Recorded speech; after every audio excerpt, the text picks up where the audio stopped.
안녕하십니까. 머니올라 시작합니다. 중국의 제20차 당대회에서 시진핑 주석의 3연임이 결정됩니다.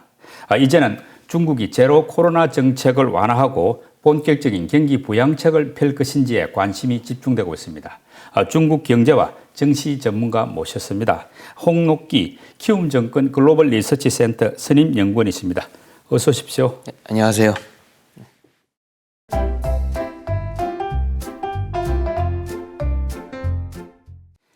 머니올라 첫 출연이시죠? 네. 예, 진작에 모셔야 됐는데 조금 늦었습니다. 네. 오늘 토론에 많이 기대를 걸어보겠습니다. 지금 중국이 당대회, 20차 당대회가 한창 진행 중인데 시진핑 주석 3연임이 사실상 결정됐다고 봐도 되지 않습니까? 네네.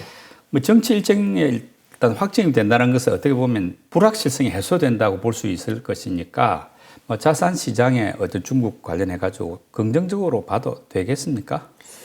네, 일단 그 정치 이벤트 같은 경우에는 지금 10월 16일 당대회가 시작이 되었고, 내년 3월에 있을 전인대까지 기존에 있었던 정치 일정에다가 그 1중 전에 2중 전에까지 같이 소화하기 때문에 그 기간 동안 중국의 정책 방향성이라든지 그 정치 인사들의 발언들이 매우 증시에 중요한 영향을 끼칠 거라고 생각은 하고 있습니다. 다만 그 자산 시장의 방향성을 이야기를 해주셔서 사실은 지금 중국 자산 시장이 갖고 있는 문제점은 첫 번째로는 위안화 환율이었었고, 두 번째로는 부동산 위험, 세 번째로는 이제 경기 둔화, 수요 측에서는 소비가 둔화되고 있는 건 3년째 진행되고 있는 일이고, 지금 공급 측에서는 수요가 따라와주지 못하 보니까 이제는 그 재고 부담이 쌓여지고 있거든요. 네. 이런 세 가지 문제점들이 있는 상황인데 지금 대외 수요 좋지 않고 내부 수요는 여전히 좋지 않다 보니까 지금 공급층에서도 과잉 재고 우려가 좀 높아지고 있어서 그런 점들이 사실 중국 자산 시장에 아직까지는 부담이다 생각을 하고 있고요. 저는 내년에는 중국 자산 시장에 있을 변곡점들을 조금 기다려야 될 것 같다라고 생각은 하고 있습니다. 말씀대로 그러면 정치적인 환경 변화에도 불구하고 근본적인 어떤 자산 시장을 둘러싼 경제 환경은 큰 변화는 없을 것 같고 어려움이 당분간 지속될 수밖에 없다. 지금은 좀 기다려야 되는 시간이다. 이렇게 해석을 해도 되겠습니까? 네, 그렇습니다. 예. 근데 이제 중국 경제사령탑은 이제 총리지 않습니까? 왕량 또 후추나 이런 분들이 이름이 거론되던데 경제사령탑이 누가 되더라도 지금까지 어떤 경제 기조는 큰 변화가 없다고 봐도 되겠네요. 네, 사실 이 두 분은 경제 쪽에 대해서 정책들을 많이 내놓은 경험이 없기 때문에 이 두 분의 성향을 근거로 정책이 어떻게 발전될 거다라고 이야기 드리기는 아직까지 어려울 것 같아요. 특히 중국은 그 세부적인 정확한 경제 정책 방향성은 내년 가을 중전회에서 또 나오기 때문에 그때까지는 조금 큰 틀에서 짐작을 해야 된다라고 말씀을 드릴 수밖에 없는데, 어쨌든 현재로 짐작할 수 있는 거는 기존 했었던 것처럼 중국 반도체 국산화 움직임이라든지 그리고 그 그린 에너지 배터리 이제 전기차 배터리 관련된 것도 있겠고요.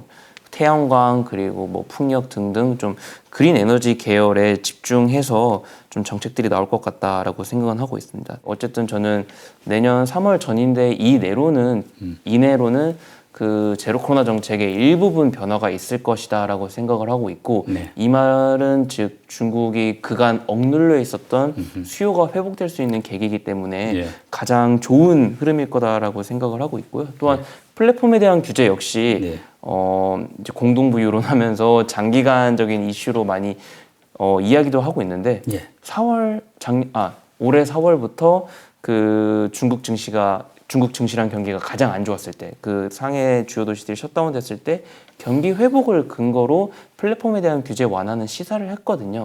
전 이 두 가지에 대해서는 조금 단기간 내 해결이 가능하다 생각을 하고 있고, 그렇다면 중국 경기나 주식시장의 가장 좋은 그림이 글로벌 중앙은행들은 긴축 기조를 여전히 이어가고 있는 가운데 중국은 홀로 완화 정책을 유지하면서 이건 올해도 그랬었잖아요. 근데 이제 여기서 추가적으로 꼭 붙어야 될 게 내수 중심으로 경기가 회복되어야 된다라는 이 조합들이 갖춰진다면은 사실 중국 경기도 그렇고 주식시장에 전반적으로 좋은 흐름이 되지 않을까라고 생각하고 있습니다. 그 부분은 좀 뒤에서 계속 차근차근 따져보겠습니다. 지금 이제 4분기인데 중국의 뭐 올해 경제 성장률이 지금 2%대 또는 3% 이 정도로 좀 부진할 걸로 지금 보고 있지 않습니까? 네. 근데 지금 뭐 그래봐도 올해 해봤자 이제 2달 정도, 석 달이 채 안 남은 상황인데 네. 지금 요즘 나오는 경기 지표들로 볼 때 이런 그 남은 기간의 어떤 경기 상황은 어떨 걸로 보십니까? 뭐 사실은 좋지는 않을 거다라고 생각은 하고 있습니다. 예. 지금 경기를 이야기해 주셔서 그래서 이제 수요 측이랑 공급 측 나눠서 이야기를 드리면은요. 네.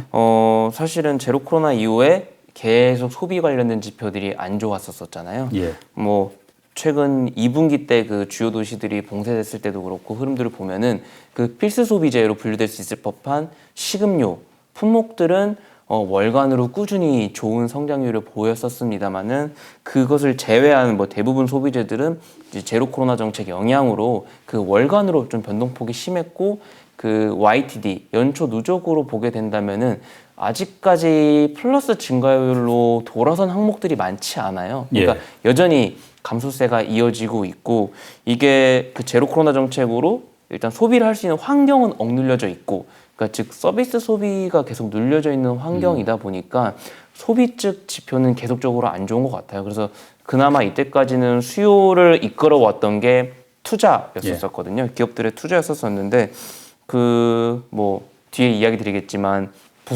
부동산 투자도 위축이 되어 있는 환경이고 그나마 인프라 투자만이 견조했었던 환경이기 때문에 사실 인프라 투자를 제외한다면은 그 수요를 일으킬 만한 지표들이 다 안 좋았었고 예. 이렇게 되다 보니까 공급 측도 이제 재고 부담이 슬슬 나오고 있는 것 같아요. 그러니까 대외로 밀어내는 환경도 이제 많이 약해졌고 공급 측에서도 지금 전방위적으로 재고 부담이 높아지고 있어서 하반기에도 뭐 좋은 경제 지표는 기대하기 어려울 것 같고 네.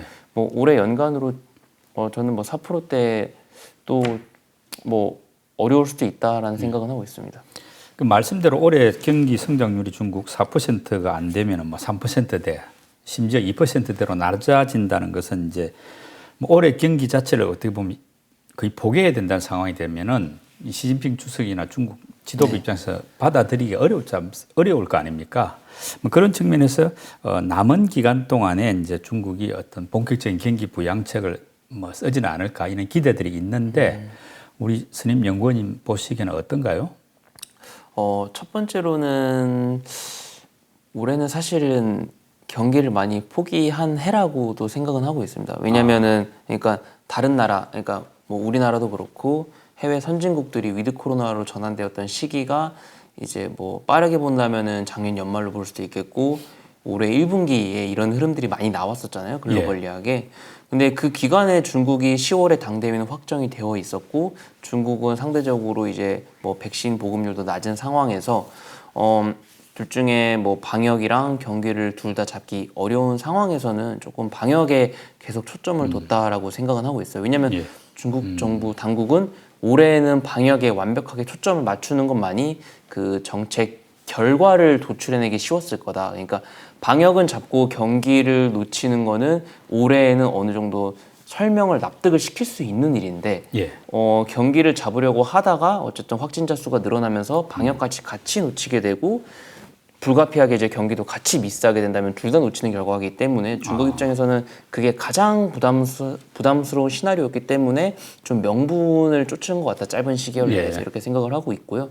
두 번째로는 그 저성장을 보는 관점에 대해서도 저는 조금 변화는 이제 돼야 된다라고 생각을 하고 있습니다. 그러니까 시진핑 주석은 단 한 번도 무리한 부양책을 오히려 펼친 적이 없었고 지금 안정된 경제 성장률이라든지 경제 구조 변화, 예를 들면 그러니까 제조업에서 서비스 소비 중심으로 옮기고 그 넥스트 스텝으로서 그 반도체 등 이런 쪽으로 이제 경제 구조를 선진화 혹은 뭐 장기 경제 성장 동력을 찾는 데 초점을 맞추고 있는 사람이고 여기에 더불어서 그 그러니까 중국 경제 체질 개선들, 예를 들면 그림자 금융이 너무 많았었고 이런 점들을 해결하기 위해서 나온 사람이고 그러다 보니까 시진핑 주석의 정책들은 대부분 규제 일색의 그런 정책들이 많잖아요. 근데 이게 긍정적으로 본다면은 이 낮은 경제 성장률이 빠르게 하락하는 게 아니라 슬로우 다운 할 수 있도록 그 계속적으로 정책을 구사한다라고 생각을 하고 있고 그래서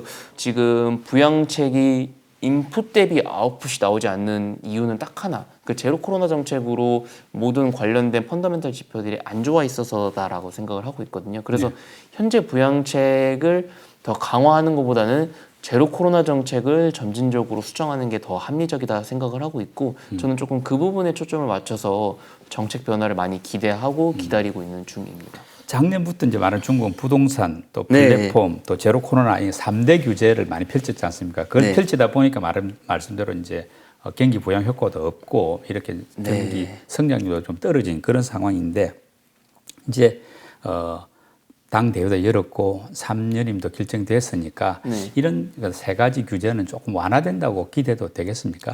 좀 플랫폼 쪽 그리고 제로 코로나는 그러니까 해외도 원하지 그러니까 중국 기준에서 해외도 원치 않고 중국 내부적으로는 국민들도 원치 않을 텐데 순수 정책 의지로 생긴 규제들이잖아요. 그렇죠. 뭐 우리나라도 중국이 왜 제로 코로나 풀리지 않는지 다 걱정 혹은 이제 불만인 상황인 거고 플랫폼에 대한 규제도 왜 저걸 굳이 이 시점에서 규제한 거에 대해서 사실 의문들이 많았었잖아요.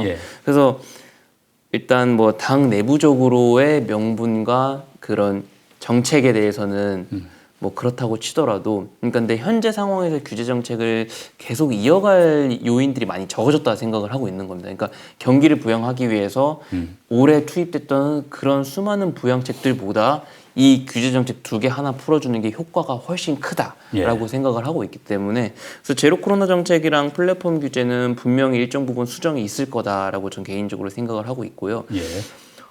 부동산에 대해서는 조금 두 가지 시각으로 같이 보고 있는 게 장기 관점에서 볼 때는 중국은 그 경제 성장하는 데 있어서 즉 GDP의 부동산 의존도를 낮추겠다라는 게 중국 정부의 장기 목표에는 사실 변한 게 없습니다. 그래서 이런 중국 부동산 위험에도 불구하고 사실은 정책들을 내놓는 걸 보면은 조금 뜨뜻미지근하잖아요. 그러니까 중국 정부가 부동산을 살리기 위해서 총력 대응하지 못하는 이유는 사실 장기 관점에서 부동산 GDP를 계속 그러니까 부동산의 GDP 의존도를 낮추고 싶은 그 목표랑 조금 부딪히다 보니까 좀 이런 일들이 나오고 있는 것 같고 단기적으로 볼 때는 지금 중국 부동산 문제를 해결하기 위해서는 금리나 이런 것들보다는 그 디벨로퍼들 그러니까 공급사들의 자금난을 해결해 주는 게 가장 먼저다라고 생각하고 있습니다.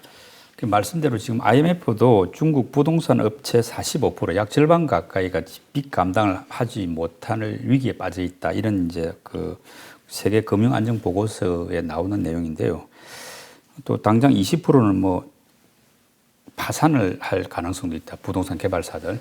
굉장히 심각한 상황이지 않습니까? 중국은 이제 부동산이 경제 차지하는 비중이 크고 또 부동산 개발사들이 이렇게 많이 파산하게 되면 이게 이제 당장 금융 문제로 비화될 수도 있는데 당국으로서는 여기에 어떤 대책이나 뭐 이런 정책 방향이 좀 서 있습니까? 앞으로 어떻게 이걸 해결해 나가겠다는?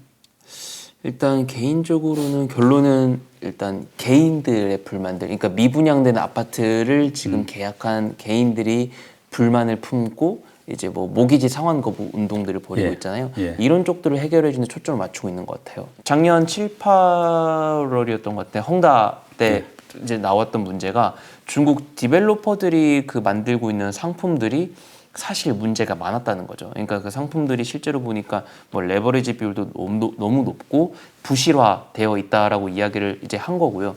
이 부실화가 이제 누적이 된다면은 2008년도에 미국 금융 위기 때처럼 될 수 있으니 미리 뭐 규제를 하겠다라면서 나선 게 이제 중국 정부의 스탠스였는데, 근데 중국 그 부동산 디벨로퍼들의 자금들을 살펴보면은요, 그러니까 그 자기 조달하는 비중이 40%가 채 안 되고요. 대부분 선수금, 이것도 결국에는 개인들의 대출일 거고, 그리고 부동산이 대출을 일으켜서 하는 금액들 비중이 상당히 높습니다. 그러니까 레버리지 비율이 이렇게 높아진 상황에서 이 레버리지를 죄다 보니까 디벨로퍼들이 돈이 없어진 거고요. 그래서 사실은 부동산 문제가 여기서 더 커질 거다라고 생각은 안 하는 게 이제 디벨로퍼들에 대한 자금을 더 이상 옥죄고 있지는 않으니까. 그래서 부동산 위험이 더 커지진 않을 텐데. 그래서 이제 두 번째로는 언제 회복이 될 거냐가 이제 문제가 될 텐데 1년에서 2년 가까이 규제가 진행이 되다 보니까 뭐 토지 매입, 완공, 착공 관련된 지표들이 전부 다 마이너스 증가율에서 확대가 되고 있거나 조금 준 게 다거든요. 예. 그나마 긍정적인 건 두 가지. 그 미분양 프로젝트로 바로 유동성을 지금 공급해주고 있어요. 구제 펀드를 설정해서. 그래서 미분양 프로젝트들이, 그러니까 미분양 물량들이 빠르게 감소하는 부분들은 긍정적일 것 같고요. 두 번째로는 디벨로퍼들에 대해서는 계속 어려운 그림일 것 같아요. 왜냐하면 디벨로퍼들에 대해서 아까 이야기한 것처럼 미분양 프로젝트로 직접 돈을 주고 있고 디벨로퍼들에게 돈을 계속 안 주고 있거든요. 예. 은행들이 디벨로퍼들이란 대출 제도가 개선된 것 같지도 않고 정부가 구제 펀드를 설정해서 개인들의 불만을 해결해주기 위해서 미분양 물량들을 해결하는 데 집중할 뿐 디벨로퍼들에게 주지 않고 있고 오히려 그 배드뱅크가 들어와서 구조조정을 계속하고 있거든요. 뭐 그런 그림이 디벨로퍼들 쪽에는 조금 장기간 계속될 가능성이 있을 것 같습니다. 근데 그러면 상당한 중국의 그 디벨로퍼 개발사들이 네. 이제 뭐 도산 사태는 피할 수 없다고 봐야 되겠네요. 물론 뭐 그 부분들이 이제 뭐 양호하지 못했고 아까 말씀 대로 어떤 그 정상적이지 않은 어떤 식의 자금을 조달해 가지고 네. 이제 건물을 짓던 이 방식은 탈피하기 위해서라도 그 규제는 지속된다고 봐도 되겠네요. 네, 그렇게 보고 있습니다. 그 시진핑 1기 지도부 당시에 공급 개혁을 같이 했었잖아요. 네. 그때 아까 다시 넘어가서 뭐 과거에 과잉 재고 생산 투자 때문에 중국 경제 성장률이 2010년도 15년도거나 계속 안 좋았었고 이거를 해결하기 위해서 나온 공급 개혁으로 하다 보니까 그 시클리컬 기업들의 디벨로퍼들처럼 네. 그 실제로 재무 상태라든지 영업 상황이라든지 이런 게 불량했던 좀비 기업들이 많이 막 사라졌었잖아요. 그때 막 중국 좀비 기업이라는 단어들이 뉴스에 많이 나왔었으니까요. 예. 그래서 이제 좀비 기업이라는 단어를 지금 디벨로퍼들에게 붙이는 건 아니지만 네. 그와 유사하게 상태가 좋지 않았던 디벨로퍼들에 대한 구조조정은 계속 될 것 같다라는 시각은 유지하고 있습니다. 자, 그렇게 보면은 근본적으로 중국의 부동산 경기가 살아났어. 또 그 부동산 경기가 중국 경제에 차지하는 비중이 크다 보니까 이제 전체적인 성장률도 높아지는 그런 그림은 당분간 기대하기 어렵겠네요. 그렇죠. 부동산 쪽이 이끌어왔던 좀 그 힘은 계속 약해질 것 같고요. 예. 아마 경기 하방을 떠받치는 가장 첫 번째 지표는 왠지 인프라 투자 쪽이 될 것 같은데 네. 그거를 제외한다면은 계속 제로 코로나 정책의 변화에 따른 소비 회복이 예. 계속 선제적으로 이루어져야 될 것 같다라는 시각은 또 비슷하게 유지하고 있습니다. 지금 여러 가지 이제 상반기보다 지금은 하반기 오히려 또 경기를 부양하기가 더 힘들어진 상황인데 이런 상황에서 지금 그러니까 위안화하고 달러 그 가치가 이제 뭐 1달러에 7위안 되는 이른바 그걸 깨졌다 해가지고 포치 이루어진 상태지 않습니까? 네. 위안화 가치가 그만큼 떨어졌다. 상당히 이 말인데 이런 상황에서 환율 방어를 위해서라도 중국 정부가 이렇게 좀 부양을 하기가 좀 부담스러워진 상황 아닌가요? 일단 아무래도 지금 추가적인 완화 정책, 그러니까 통화 정책이 더욱더 완화되는 건 조금은 어려워진 건 맞는 것 같아요. 그런데 지금 상황에서 저는 어쨌든 경기 전망이 안 좋을 때는 효과가 반감될 수밖에 없는 통화 정책보다는 뭐 재정 정책이 직접적 그 적재적소에 투입할 수도 있고 뭐 효과가 빠르다는 점에서 계속 올해 하반기에 이어서 내년 상반기까지 조금 재정 정책을 더 주목해서 봐보자. 그러니까 재정 적자가 더욱더 빠르게 늘어나는, 그러니까 강도가 높아지는지를 조금 확인을 해야 될 것 같고요. 그리고 아까 이제 뭐 환율이 뭐 포치 넘었다라고 이야기를 주셨으니까 결국에 위안화 환율이 돌아오려면, 그러니까 7위안 밑으로 내려오려면은 결국에는 제로 코로나 정책이 바뀌면서 내수가 회복이 된다면은 중국 경기에 대한 전망도 분명히 지금보다는 한 단계 높아질 거다라고 생각을 하고 있고 그렇게 된다면은 자연스럽게 뭐 위안화 환율도 조금 안정을 찾을 수 있을 것이다 생각을 하고 있고요. 수요가 회복이 된다면은 중국 공급사들의 재고 부담도 사라지게 될 거고, 즉 이 말은 중국의 수입도 다시 늘어날 수 있게 되고요. 그렇게 된다면은 오히려 무역 흑자 폭이 중국 기준에 줄어들더라도 그 위안화에도 도움이 될 수 있는 환경이라 생각을 하고 있고, 이건 더불어 우리나라 같은 경우에는 지금 대중 무역 적자가 심하니까 이런 점은 우리나라에게도 긍정적인 바람이 될 거다, 방향이 될 거다 생각하고 있습니다. 지금 현재로서는 중국은 이제 통화 정책을 더 완화하기는 쉽지 않다고 했고, 근데 그러다 보니 결국 재정을 좀 확대하는 정책이 나올 수 있다 했는데, 이제 그러면 20차 당 대회 지났고 또 이제 말하자면 시진핑 주석 3기가 이제 본격화 되면은 뭐 확장적인 재정 정책은 나올 수 있지 않겠습니까? 인프라를 부양한다든지 그런 기대는 뭐 해도 될까요? 네, 그 재정적 그 인프라 이야기해 주셔서 지방채 발행으로 본다면은 올해 상반기 연초에도 시장 기대만큼 바로 빠르게 발행을 했었었고, 그리고 하반기에 그 인프라 투자를 제외한 경기 지표가 안 좋아지다 보니까 인프라 투자를 늘리기 위해서 남은 지방채들도 빠르게 다 발행을 했었거든요. 예. 그게 올해 연간 내내 인프라 투자가 좋았던 배경이기도 했었었고, 내년에도 이쪽에 대해서는 그 지방채, 그러니까 특수채 발행을 규모를 올해보다 더 크게 할 가능성도 있고, 그렇게 된다면 인프라 투자 지표 자체는 좋을 것 같고, 재정 정책도 계속 그 확장적인 재정 정책은 상반기에도 기대할 수 있을 것 같다 생각은 하고 내년 있습니다. 상반기. 예. 그럼 결국 말씀 쭉 들어보니까 중국에서의 어떤 그 경기 부양도 중요하지만 가장 핵심은 이제 제로 코로나 정책을 완화해야 이게 의미가 있고 효과가 드러날 수 있는데 지금까지는 그게 안 되다 보니까 위가 이제 뚜껑이 써지다 보니까 어떤 정책을 펴도 지금 경기도 부양이 안 된 측면이지 않습니까? 그러면 지금 시진핑 주석 이제 3기 시작이 되는 상황에서는 과거 이전보다는 이제 제로 코로나를 좀 완화할 수 있는 정치적 환경은 마련됐다고 봐도 되는 거 아닐까요? 저도 그 점은 공감하고 있는 부분이요. 아까 우리나라를 포함 글로벌이 위드 코로나로 전환됐던 시기를 뭐 연말이나 올해 연초로 본다면 중국 입장에서는 10월 당대회를 앞두고 정책적으로 이거를 바꿔줄 만한 시계열이 매우 짧았다라고 생각을 하고 있어서 그러니까 즉 지도부 교체가 되면 다시 5년이라는 정책 시계열이 확장이 되는 거잖아요. 이 상황 내에서는 충분히 방역과 경기 사이에서 저울질을 하면서 경기에 중점을 줄 만한 시간적 여유가 충분하다라는 점에서 저는 충분히 이런 틀에서 제로 코로나 정책은 충분히 변화가 할 수 있다라고 보고 있습니다.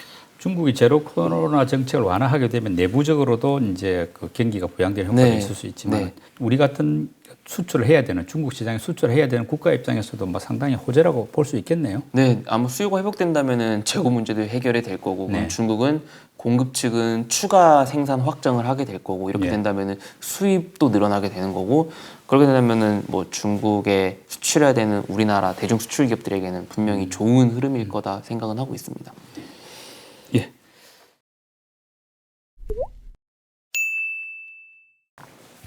네, 지금부터는 중국 증시 그리고 국내 관련 기업의 투자 전략 이런 점을 한번 짚어보겠습니다. 그러니까 중국 증시 같은 경우는 뭐 8월 말 글로벌리 어떤 폭락장에서 뭐 상대적으로 좀 잘 버틴 셈이었지 않습니까? 그 1분기는 이쪽은 썩 좋지 못했습니다만 한 3분기에서는 오히려 더 상대적으로 잘 버텼는데 뭐 그럴 수 있었던 어떤 배경은 어떤 점인가요?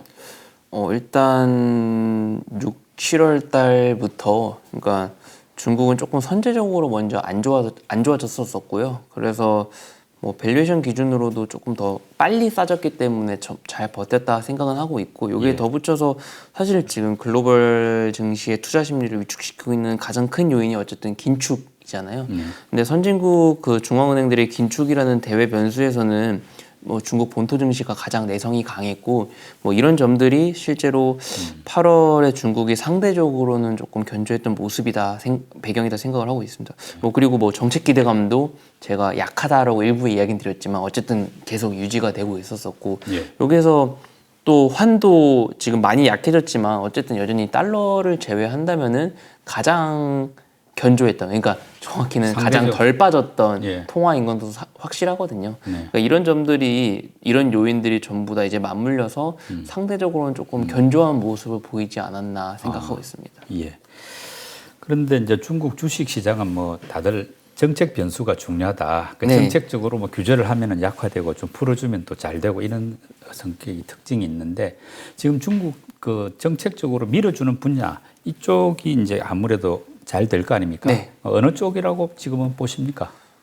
그래서 이제 아직 3기 지도부가 들어서진 않았지만 그래도 저는 이 부분은 가장 이견이 없을 것 같아요. 아마 분명히 반도체 쪽 그리고 그린 에너지 이 두 가지 산업을 계속적으로 지원할 거다라고 생각은 하고 있습니다. 근데 이제 역대 지도부의 지도부가 밀어줬던 산업들을 비교를 해봤을 때, 네. 그러니까 다른 이유가 아니라 대외 환경 때문에 조금 오히려 정책 모멘텀이 가장 약한 한 기수, 그러니까 5년이 되지 않을까 생각은 하고 있고요. 미중 갈등이 일어서기, 그러니까 더 심해지기 전에 뭐 이제 태양광이나 전기차들을 밀었을 때. 네. 근데 사실 이때는 그 중국이 정책 모멘텀을 오롯이 받을 수 있었던 게 대외적으로 이거를 디스카운트할 만한 요인들이 별로 없었었거든요. 예. 근데 지금은 중국이 반도체 자립화하겠다, 네. 뭐 반도체 국산화, 뭐 그리고 이제 그린 에너지를 계속적으로 투자를 하고 있는데 사실은 이 두 가지 산업 모두 지금은 대외 환경이 그리 좋지는 않잖아요. 그렇죠. 그러니까 미중 갈등에서 자유로울 수 없고 여전히 고립화되고 있다라는 점에서 사실은 반도체랑 그린 에너지를 중국 내부적으로는 밀겠지만, 예. 그러니까 정책적으로 지원을 많이 해주겠지만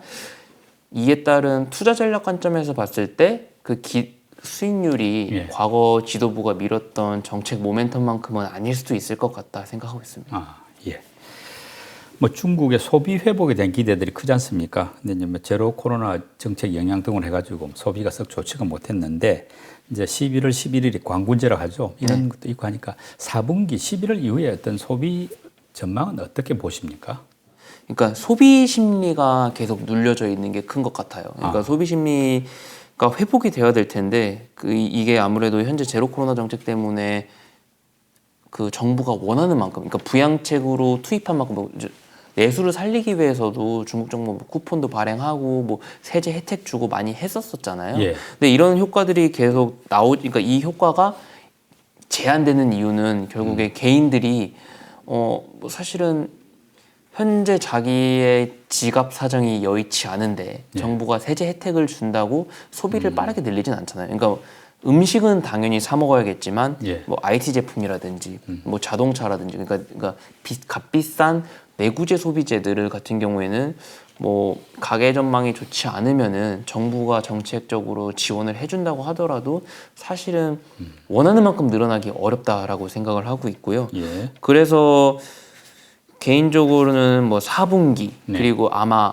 내년 1분기까지도 될 수도 있을 것 같아요. 그러니까 왜냐면은 내년 초에도 분명히 이중전에도 있고 3월에 전인대도 있고 그러다 보니까 이 정치 이벤트 기간 동안 방역 조치 자체가 엄격할 수도 있고요. 그러니까 제로 코로나 정책을 완화를 시사함에도 불구하고 이렇게 된다면은 방역 조치는 엄격할 수도 있고 그러면은 그 소비 품목들을 봤을 때 언제랑 가장 비슷할 것 같냐면 개인적으로는 올해 2분기랑 비슷할 것 같습니다. 2분기에 보면은 그 도시들 셧다운이 있었을 때 식음료들 같은 경우에는 그 소매 판매 증가율이 꾸준했고요. 그리고 뭐 아까 이야기드린 뭐 자동차, 화장품, 뭐 IT 제품, 뭐 통신기기 등등 다 안 좋았었거든요. 뭐 이런 흐름이 이런 광군제 같은 이벤트가 있음에도 불구하고 재현될 가능성이 높을 것 같다 생각하고 있습니다. 제로 코로나를 좀 완화하면은 이제 뭐 자동차나 IT 제품 같은 좀 비싼 내구재도 많이 살 수 있는데 그 제로나 코로나 정책을 좀 강화하거나 유지한다면은 뭐 식음료 외에는 현재로서는 크게 기대할 바가 없다는 게 우리 연구원님 판단이시다. 예, 알겠습니다. 근데 지금 뭐 우리 국내에서도 중국 전기차, 뭐 배터리 분야 이런 쪽에 어떤 ETF 투자하는 분들도 많은데 또 그러다 보니 기대감도 큰데 미국의 IRA 인플레 감축법 이 발효가 상당히 부담이 되지 않습니까? 네, 뭐 그렇죠. 네. 그러니까 뭐 일단 IRA 법안은 사실은 뭐 단기적으로는 중국산 제품을 곧바로 배제한다는 건 사실은 어렵죠. 그래서 단기적으로는 영향이 크지 않을 것 같고요. 그래서 이제 중국이 사실은 뭐 가격 경쟁력을 기반으로 뭐 글로벌 시장에서 이제 높은 점유율을 뭐 차지하고 있었었고 이제 뭐 광물이나 이제 배터리 이제 소재 공장들의 증설 타임을 보면은 어쨌든 최소 1년에서 2년 정도의 리드 타임이 필요하거든요. 그래서 단기적으로는 이제 중국산 제품을 배제하는 거는 거의 개인적으로는 불가능하지 않을까라고 생각을 하고 있는 배경이고요. 뭐 이제 중장기적으로는 이제 중국 기업들이 계속 해외 증설을 하기 위해서 노력을 할 것 같아요. 근데 물론 해외 증설 경험이 상대적으로 사실은 부족한 게 단점으로 생각을 하고 있고요. 그래서 아무래도 중국 기업들은 뭐 이제 뭐 지분 투자라든지 그래서 확실한 고객사들을 확보하기 위해서 노력을 할 거다라고 생각을 하고 있고 예. 뭐 이렇게 된다면은 중국 기업들도 기업별로 좀 차별화된 모습을 보이지 않을까. 그러니까 중장기 대책을 잘 수립한 기업들 중심으로 좋지 않을까라고 조금 조심스럽게 추측해 보고 있습니다. 그래서 중국 그 CATL이나 뭐 BYD 같은 이런 그 배터리 기업 같은 경우에 네. 한국하고 막 치열하게 경쟁 중인데 네. 한국 기업들은 어찌됐건 북미 시장을 열심히 이제 진출하려고 할 텐데 네, 그렇죠. 중국 기업들은 어떤 대책으로 지금 이걸 갈 건지 국내 시장만 보고 이게 어떤 가기에는 좀 좁지 않습니까? 아무리 중국 시장이 크다고 하지만은. 그렇죠. 예. 뭐 중국 같은 경우는 사실은 일단 먼저 내수 시장 내에서 점유율을 추가로 확대하는 거는 당연한 수순일 것 같고요. 근데 지금 중국 예를 들면 뭐 전기차 쪽이나 이렇게 밸류에이션을 더 받기 위해서는 그러니까 높은 밸류에이션을 받기 위해서는 해외 진출이 돼야 되는 건 사실인데 아마 미국 쪽으로 진출은 어려울 거다라고 생각은 하고 있습니다. 그래서 아무래도 미국을 제외하고 그나마 가능성이 있는 건 유럽 쪽이 되지 않을까 생각은 하고 있는데 그쪽도 어느 정도 상황은 지켜봐야 될 것 같고 그래서 그 외의 지역들을 노리는 그림이지 않을까요? 그 가격 경쟁력은 여전히 갖추고 있다 보니까 그렇죠. 그런 쪽으로 진출을 할 것 같고요. 그래서 개인적으로는 그런 중국의 그린 에너지 계열들이 밸류에이션을 받는 데 있어서 어느 정도의 조정은 필요할 수도 있을 것 같다. 그러니까 그만큼 미국 진출은 쉽지 않을 거다라고 보고는 있습니다. 예.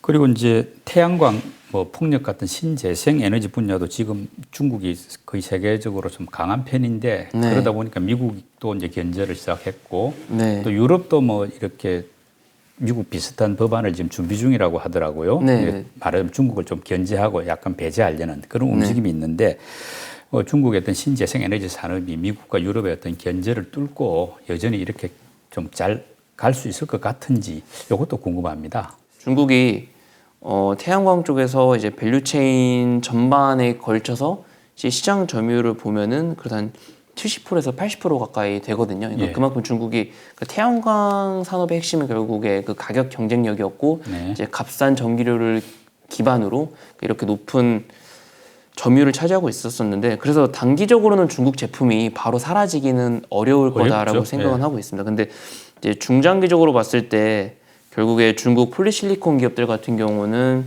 그 신장 지역에서 계속 나와서 그 다음 생산 기지를 이제 만들려고 확보하기 위해서 노력할 것 같고요. 그래서 중국은 좀 다시 동남아 쪽으로 생산 기지를 확장시키지 않을까라고 생각은 하고 있습니다.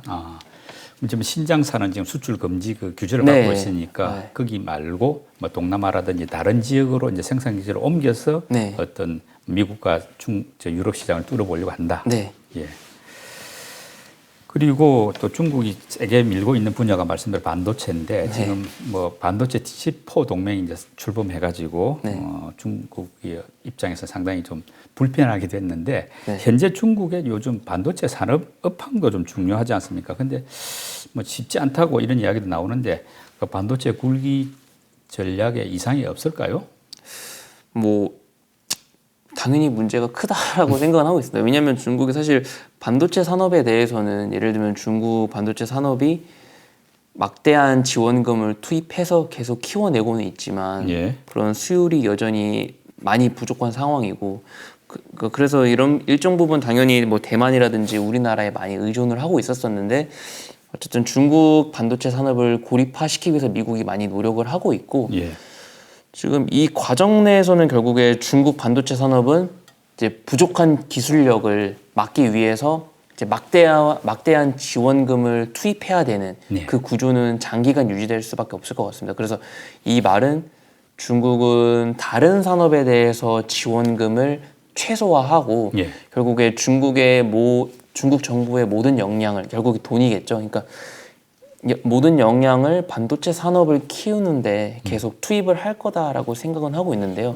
다만 지금 이 기술력의 격차들을 생각을 했을 때 여전히 그 투입한 것 대비 효율은 안 나올 거다라고 생각은 하고 있습니다. 그러니까 지금 부족한 기술력을 돈으로 메꾸고는 있지만 사실은 반도체 같은 경우에는 소위 뭐 전략 산업으로 이제 들어가기도 하고 그러니까 미국과 중국은 장기간 갈등 구조를 계속할 수밖에 없는데 이 틀에서 미국이 중국에게 절대 주지 않을 두 가지가 결국에 국방력이랑 그 장기 최첨단 산업이라 생각을 하고 있거든요. 이 두 가지 결국 그 사실 연관이 크잖아요. 그러니까 그렇죠. 그런 점에서 저는 항상 중국의 통신 쪽, 그러니까 5G를 관련된 통신 쪽이라든지 네. 그리고 반도체 쪽에 대해서는 미국의 국방력과 그런 장기 경제 성장 동력원을 다 뺏어오는 거기 때문에 미국이 절대 양보하지 않을 거다라고 생각은 하고 있고요. 예. 그래서 이거를 굳이 중국에게 낙관적으로 이야기를 하더라도 이 격차를 줄이는 정도인 거지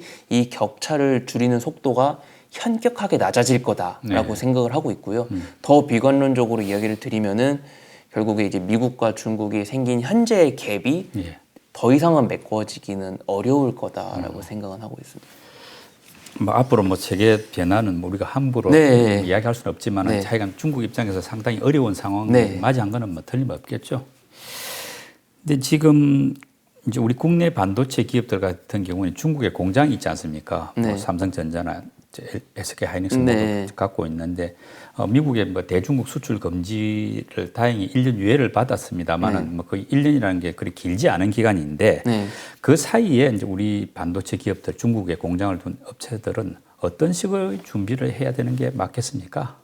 그러니까 사실 저도 이제 국내 반도체 기업들 같은 경우가 네. 지금 탈중국화가 솔직히 쉽지는 않죠. 그러니까 뭐 첨단 산업들만 바로 빼와서 해외, 그러니까 뭐 미국이나 국내 공장에 설립한다는 게 저도 뭐 얼마만큼만 될 수 있는 일인지는 솔직히 어려워서 예. 그래서 그러니까 그만큼 중국 비중을 빨리 줄일수록 그냥 그만큼 유리한 환경은 분명할 것이다. 근데 뭐 바라건대 미국이 유예 기간을 추가로 연장해 준다거나 뭐 네. 그러면은 제일 좋은 시나리오겠지만 예. 그게 아니라는 가정하에서는 네. 그냥 미국이랑 국내로 빨리 돌아서는 그러니까 당연히 전부 다 철수는 어렵겠지만 예. 그 첨단 산업 쪽이라도 빠르게 철수하는 기업이 예. 더 유리하지 않을까 생각은 하고 있습니다.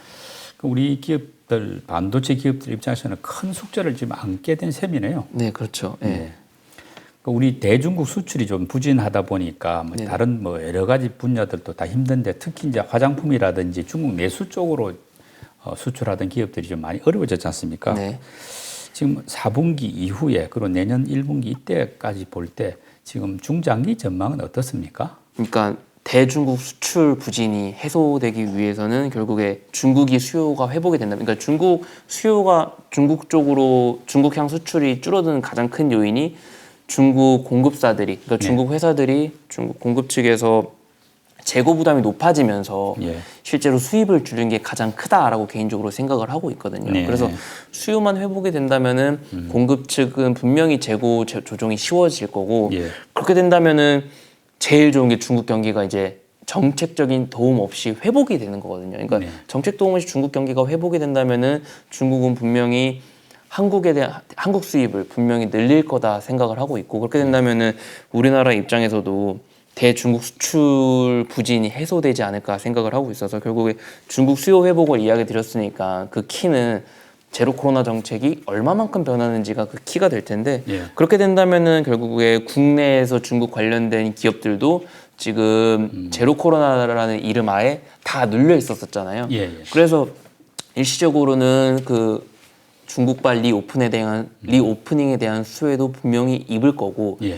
그 이후에 그 한두 달이 지나면은 분명히 각 기업들마다 그러니까 예.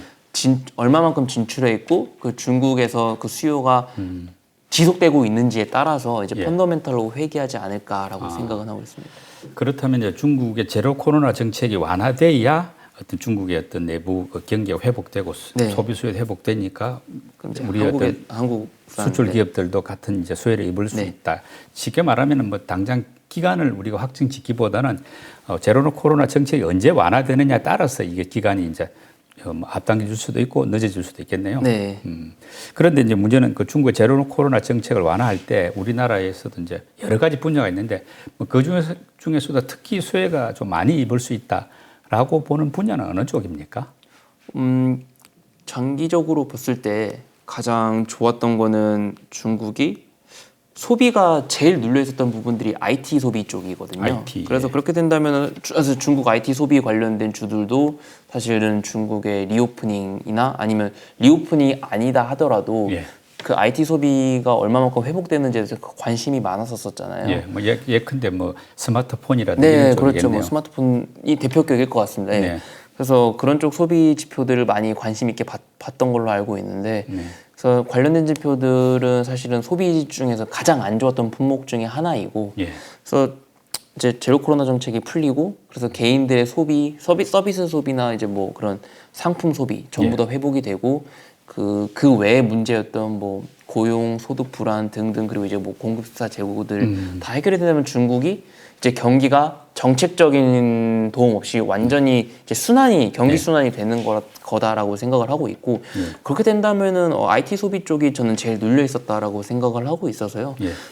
그래서 IT 소비가 살아나면서 좀 기회가 되지 않을까 생각을 하고 있고요. 네. 그리고 그 외에는 필수 소비재들, 그러니까 결국에 음식료들을 제외한다면은 예. 중국 역시 조금 기회가 크지 않을 거다라고 생각을 하고 있어서 네. 단기적으로는 중국 필수 소비재와 가장 연관 있는 쪽이 수혜를 받을 수 있을 거다 생각을 하고 있고, 장기적으로는 그 눌렸던 IT 소비들, 그러니까 내구재 소비들이 살아나면서 수혜를 입을 수 있지 않을까 생각은 하고 있습니다. 네. 중국의 경제 상황과 또 정책은 국내 주식 시장에도 큰 영향을 미치는 만큼 어떤 미국 못지않게 철저한 공부가 필요한 분야인데요. 오늘 홍록기 스님 연구원과의 토론은 그런 점에서 많은 도움이 된 것 같습니다. 또 중국의 경제 상황, 투자 전략에 대해서도 눈이 조금 뜨이는 기분인데요. 홍 연구원님 오늘 수고 많이 하셨습니다. 감사합니다. 감사합니다.